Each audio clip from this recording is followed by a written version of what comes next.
વડોદરામાં ration card માટે નાગરિકોની કતારો લાગી છે। સમયસર સરકારી કચેરીઓ ન ખુલતા નાગરિકો પરેશાન થઈ ગયા છે।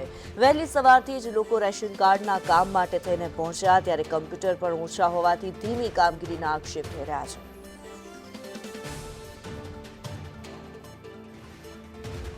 सरकारी काम होय અને નાગરિકોને ધક્કા ન ખાવા પડે તો જ નવાઈ લાગે। અને આવી પરિસ્થિતિ વડોદરાના રાશન કાર્ડ ઝોન પર છે કે જ્યાં પુરવઠા શાખા સરકારી ગોડાઉન ભૂલી આપણા ગુજરાત પાગાની આ કચેરી છે કે જ્યાં રાશન કાર્ડ માટે રોજ લોકો અહીંયા આવે છે। અને સૌથી મહત્વની વાત છે કે 10 વાગે અને 5 મિનિટ થઈ ગઈ છે। 10 વાગે આ ઓફિસ ખુલવાનો સમય હોય છે, પરંતુ તેમ છતાં પણ કોઈ પણ અહીંયા આવ્યું નથી। કાકા, તમે સિક્યુરિટીમાં નોકરી કરો છો? हाँ हाँ તો અહીંયા નોકરી છોડીને આવ્યા છો?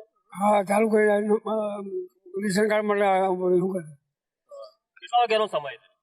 10 વાગ્યાનો સમય છે। કેટલા દિવસથી આવો? 2 વખત આવ્યો। आप रोज आते हो यहाँ पर क्या आज? हाँ नहीं, हम वो ये तीसरी बार आए हैं। खाली नाम कमी कराने का है और नया कार्ड लेने का है, तो अभी नए कार्ड के लिए भी हमको 2-3 धक्के खाने पड़ेंगे। क्या बोल रही है आप?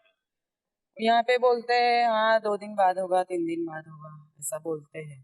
बच्चों को लेके आना पड़ता है? हाँ लेके आना पड़ता छोटा सा ही काम है। है। हाँ छोटा सा ही, खाली कार्ड बनाने का है। 3 बार धक्के खा चुके हाँ 3 बार खा चुके हैं।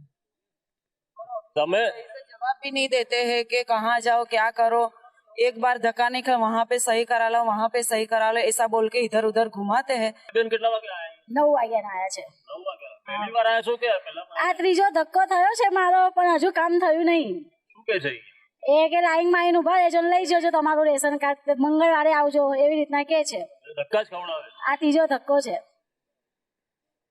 સરકારી કામગીરી છે, ખાસ કરીને રાશન કાર્ડની કામગીરી છે કે જે ગરીબ વર્ગના લોકો હોય છે, રાશન કાર્ડમાં તેમનું નામ નોંધાય એટલે રાશન કાર્ડ જો સારું થઈ જાય તેમનું તો તેમને અનાજ મળે, પરંતુ એ રાશન કાર્ડના જ જો કામ માટે ધક્કા ખાવા પડતા હોય તો પછી આ નાગરિકો ક્યારે અનાજ મેળવશે તેવા સવાલ પણ ઊભા થયા છે।